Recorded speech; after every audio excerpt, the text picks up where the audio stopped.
Welcome to the Deep Dive. Welcome to another Deep Dive. Today, we're going to be exploring a story you might think you know, but with a twist. Ooh, a twist. I like twists. We're diving into the Book of Jasher. Okay. Have you heard of this one? I have. Yeah, it's a collection of ancient Hebrew narratives, and it offers kind of an alternative perspective on some familiar, biblical figures. You like a companion piece almost. Yeah. Think of it like a companion piece to the Bible, filling in gaps and offering different takes on those well-known tales. Yeah. So our mission today is to uncover the story of Abram's birth and early life according to this book. Okay. And we'll look at how this version differs from the biblical account, what it might reveal about, things like ambition and fate and challenging authority. All right. Sounds good. So what I think is really fascinating about the Book of Jasher is that it doesn't shy away from the dramatic. I like that. Yeah. I like a little drama. In this version, Abram's birth is marked by a celestial event so vivid, it immediately sets him apart. Right from the start, huh? Yeah. We're talking about a time when, astrology played a huge role in people's understanding of the world. Oh, absolutely. Right. This wasn't just about horoscopes, right? Yeah. This was a way to interpret the will of the cosmos. It was a way to try to glimpse into the future. So imagine you're an astrologer and you're in the court of King Nimrod. Ooh, okay. A very, shall we say, assertive ruler. Assertive. And it's the night that Abram is born. What happens? Well, on that very night, a massive star appears in the sky. And get this, it swallows 4 smaller stars. Wow, that's ominous. That's not just some random, celestial phenomenon. This is a sign. It's a prophecy of Abram's future greatness and the potential threat that he poses to the king. So put yourself in the shoes of one of these astrologers. You have this earth-shattering knowledge, but revealing it could mean, trouble. Oh, yeah. Big trouble. Right. So it's the classic dilemma, right? Do you stay silent and risk the consequences of hiding such a powerful prophecy? Or do you speak truth to power and face, Nimrod's wrath? That's a tough one. Yeah. I don't know what I would do. I don't know either. So what do they do? Well, in this case, they choose to reveal the prophecy to Nimrod. Oh, no. But not without trying to soften the blow a little bit, kind of ease into it. So maybe they're thinking that he'll hear this and be like, oh, that's just a bunch of superstition. Right. Like, whatever. Yeah, and just kind of brush it off. Unfortunately, not so much. Nimrod is, he's an ambitious ruler, right? Yeah. So he sees this newborn, Abram, as a direct threat to his throne. Right. Can't have that. So I imagine he doesn't take it well. Not well at all. How does Abram's father, Terah, react to this news? Can you imagine getting that call from the king? Oh, man. Like, hey, so bad news. Right. We have a little situation. Yeah. Well, this is where Terah's quick thinking comes in. He doesn't panic, I'm guessing? No, he doesn't panic. He doesn't freak out. He comes up with a plan. Okay. He needs to buy some time, right? Yeah. So he engages Nimrod in this really clever parable about a prized horse. So, you might recall from the biblical account that Terah was involved in idol making. Yeah. But this kind of shows a different side to him. Oh, absolutely, yeah. Right. This reveals his intelligence, his cunning. Yeah. He basically asks Nimrod if he would trade this valuable horse for, some silver and gold and feed. Right. I mean, come on. Yeah. It's ridiculous. So he's trying to, highlight how absurd Nimrod's request is. Exactly. Like, hey, Nimrod, you wouldn't trade something truly valuable for something insignificant, would you? Yeah. It's a brilliant way to kind of challenge authority without directly confronting the king. It's a high-stakes gamble. Oh, yeah. So do you think that Nimrod saw through this? Well, I mean, eventually he must have. But it buys Terah some very valuable time. So what does Terah do at this time? Well, he uses it to orchestrate a pretty daring deception. Ooh. This is where things get good. Tell me more. He presents Nimrod with another baby. Oh, wow. Claiming it's Abram. A baby swap. A baby swap. That's crazy. Right. I mean, talk about thinking on your feet under pressure. Yeah. But it's a desperate act, right? Yeah. It's a risky move to save his son's life. So this deception allows Terah to take Abram and his mother into hiding. Yes. Where do they go? They end up in a cave far from Nimrod's reach. Okay. And this is one of the key differences from the traditional biblical account. Right. The Book of Jasher adds this element of intrigue, turning Abram's early life into this adventure. Yeah. So we have a prophecy, a king who's determined to eliminate a perceived threat, a father willing to do whatever it takes to protect his son. And now, young Abram is hidden away in a cave. What do you think, as listeners, is the significance of this cave hiding? Yeah, how do you think this might shape Abram's future? We'll explore that further in the next part of our deep dive. I can't wait. So we left Abram hidden away in this cave. The cave doesn't sound like the ideal environment for a future leader. Right. Right. Right, like pretty limiting place Yeah. for someone who's, destined for greatness. Yeah, but the Book of Jasher doesn't portray this cave as a prison. Right. It's presented as a space for Abram's internal growth. Exactly. And this is where we see kind of a real departure from the traditional biblical narrative. Yeah. The Book of Jasher suggests that even as a child, hidden away from the world, Abram was already questioning the status quo. Wow. And remember, this was a time when, idol worship was the norm. Oh, yeah, yeah. But Abram began to doubt. He sensed there must be something more, Yeah. a higher power governing the universe. That's pretty remarkable. He's not just accepting what he's been taught. No. He's engaging in critical thinking, challenging the prevailing beliefs of his society. And he's just a kid. Yeah. It really highlights Abram's inherent curiosity and his willingness to think for himself. Right. The Book of Jasher tells us that he spent his days observing the natural world, pondering the mysteries of the stars, the cycles of life and death. It's like sometimes when you're removed from the noise and distractions of the world, it can really create space for introspection. Oh, absolutely. Right. Yeah. It's like the cave became his own personal think tank. His sanctuary. Yeah. For exploring these big existential questions. That's a pretty powerful image. Yeah. This forced seclusion inadvertently becomes the catalyst for his spiritual awakening. It is. This resonates with me. Mm-hmm.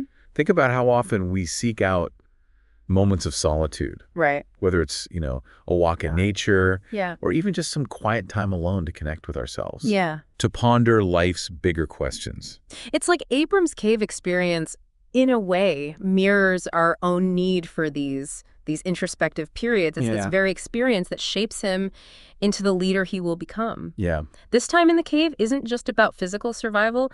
It's about cultivating a different way of seeing the world. It makes you wonder, what was going through Abram's mind during those years? Yeah. What kind of internal battles was he fighting? Right. What doubts and revelations did he experience? What kind of man emerged from that cave after a decade? It's almost as if the Book of Jasher is saying that sometimes true strength is found not on the battlefield, but in the quiet moments of contemplation. Yeah. In the willingness to question everything we thought we knew. So, that's a pretty powerful message for us as listeners. It is. Right. This idea that challenging the status quo, seeking truth even in unconventional places, can lead to profound transformation. Absolutely. Both for ourselves and the world around us. Yeah. But while Abram is going through this incredible internal transformation, what's happening in the outside world? Mm-hmm. What's Nimrod up to?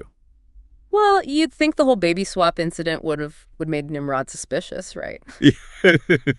You'd think so. You'd expect a king to be a little more thorough. Yeah, you would think. Especially when it comes to eliminating potential threats. Yeah. But according to the Book of Jasher, Nimrod is completely convinced that Abram is gone. Wow. He's moved on. Okay. Focused on other matters of state, probably relieved to have one less potential rival to worry about. So you have this fascinating contrast. You do. Abram's growing up in this secluded, contemplative environment, developing this unique worldview. Yeah. While Nimrod, completely oblivious, is just busy running his kingdom, unaware of the storm that's brewing. It's almost ironic, isn't it? Yeah. The very act of trying to erase Abram only served to create the conditions for his extraordinary development. It's like, what doesn't kill you makes you stronger. Yeah. And in this case, what doesn't kill you sends you to a cave for 10 years. Exactly. To contemplate the meaning of life. To become a spiritual revolutionary. Yeah. So, this raises an interesting question. If we apply this idea to our own lives, how do periods of isolation or challenge, even those that seem difficult or unfair, shape our destinies? That is a really thought-provoking question for our listeners. It is. Think about times in your own life where you faced setbacks, where you felt isolated or lost. Yeah. Did those experiences, in retrospect, lead to any unexpected growth? Or maybe change your direction in a positive way? Sometimes it's in those moments when we're forced to confront ourselves, Yeah. to reevaluate our beliefs, that we discover hidden strengths. Yeah. Or uncover new paths we wouldn't have otherwise considered. So we have a cosmic prophecy, we have a daring escape, and we have a decade of hidden growth. Right. What happens next? Does Abram stay in this cave forever? Well, of course not. It's time for Abram to step back onto the stage of history. Okay, yeah. But remember, he's not the same person who went into hiding. Right. He's transformed. He's ready to challenge the world with this newfound understanding of the divine. That's where things start to get really interesting. Oh, yeah. All right, so we're back, and we're ready to pick up where we left off. Okay. Abram's emerging from the cave, transformed by his decade of isolation, and he's ready to face the world. It's a pivotal moment. It is. He's about to step back into a society that's just steeped in idol worship. Right. A society that hasn't undergone the same internal shifts that he has. So what happens when this man, shaped by solitude and contemplation, re-enters a world that operates by a completely different set of rules? Well, it doesn't go unnoticed. Yeah. The Book of Jasher doesn't depict Abram as someone who kind of eases back into society. Right. He bursts onto the scene with this burning desire to challenge the status quo. Yeah, so he sees the idol worship as not just misguided, but detrimental. Right, like a form of spiritual blindness that's holding people back. So that's got to take some serious courage. Oh, yeah. Imagine trying to convince people to abandon their long-held beliefs. Especially in a society where religion and politics are so closely intertwined. Exactly. Did he have any support at all? Well, he had his family. Okay. His father, Terah, who had, risked everything to protect him. Right. But beyond that immediate circle, yeah, it sounds like it was an uphill battle. Definitely. So how did he go about spreading his message? Did he try to reason with people, engage in debates, or did he take a more radical approach? He definitely wasn't afraid of confrontation. Okay. The Book of Jasher describes him engaging in debates with religious leaders, challenging them publicly. Let's just say he didn't just talk about his disapproval of idols. There's a pretty striking passage that describes him actually destroying idols. Oh, wow. Which, as you can imagine, did not win him any popularity contests. Yeah, that's a bold statement. Oh, absolutely. So, it's not just words. Yeah. It's about action. He's making it crystal clear where he stands. Yeah. It makes me think about how challenging it is to truly live by your convictions. Yeah. Especially when they go against the grain. So did these actions get him into trouble? Let's just say they did not go unnoticed by the powers that be. Right. Word of this idol-smashing rebel eventually reaches King Nimrod. Ooh. And remember, this is the same king who had ordered Abram's death as a baby. Yeah. So do you think Nimrod sees Abram merely as a religious nuisance? Right. Or is there something more at play here? Well, given their history, I can't imagine Nimrod being too thrilled. And like you said, challenging the dominant religious beliefs, especially in those times, was also a challenge to political authority. Right. So Abram's actions were a direct threat to the established order. Exactly. So this sets the stage for the ultimate showdown between Abram and Nimrod. Oh, wow. The Book of Jasher describes this dramatic confrontation where Abram is brought before the king to answer for his actions. Yeah. It's a clash of titans, Wow. two powerful figures. Yeah, two completely opposing worldviews. It's that classic battle between the old and the new, Yeah. tradition versus innovation. So what happens when these two forces collide? Well, it's not a peaceful negotiation. Right. The Book of Jasher tells us that Abram stands firm, Yeah. even in the face of Nimrod's threats. He boldly proclaims his belief in one true God, Right. the creator of everything, arguing that idol worship is a form of spiritual enslavement. So he's basically calling out the king's whole belief system. Everything his authority rests upon. How does Nimrod react to this? Well, as kings often do, Yeah. when their authority is challenged, Right. Nimrod reacts with force. Right. He sentences Abram to be thrown into a fiery furnace. Oh, wow. A common but brutal punishment for those who dared to defy him. Yeah. It's a trial by fire. Yeah, literally. Literally and metaphorically. So here's Abram, this man who has spent years in isolation, contemplating the divine, and now he's facing this very real threat. Does this shake his faith? Well, the Book of Jasher describes an outcome that's nothing short of miraculous. Okay. Abram emerges from the furnace unharmed. Really? It's a moment that cements his faith and leaves those who witnessed it in awe. Wow. It's as if the fire couldn't touch him. Yeah. A sign of divine protection. What do you think this says about the power of conviction? Well, it's an incredible moment, you know? Yeah. It suggests that even in the face of overwhelming opposition, a steadfast belief, a deep-seated conviction can have a transformative power. It's not just about Abram's survival. No. Right? It's about the impact that it has on those around him. Think about the people who witnessed this. Yeah. I mean, seeing a man walk out of a fiery furnace unharmed would certainly make you question everything you thought you knew. It would. Right? This event shakes the foundations of Nimrod's authority. Yeah. It plants seeds of doubt among the people. So while Nimrod doesn't suddenly, convert to Abram's belief, Right. his power is irrevocably diminished.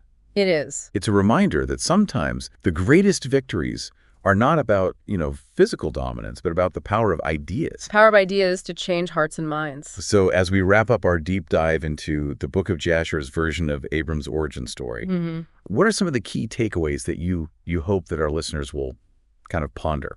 Well, I hope they'll consider the ways in which seemingly impossible challenges, at times when we feel isolated or lost, can actually be catalysts for growth and transformation. Abram's story in this telling is not just about his journey. Right. It's about the potential that lies within each of us. Yeah. To challenge the status quo, to seek truth, and to stand firm in our convictions. Yeah, even when the world seems against us. Exactly. This deep dive has been a fascinating exploration of an alternative perspective on a familiar story. It has.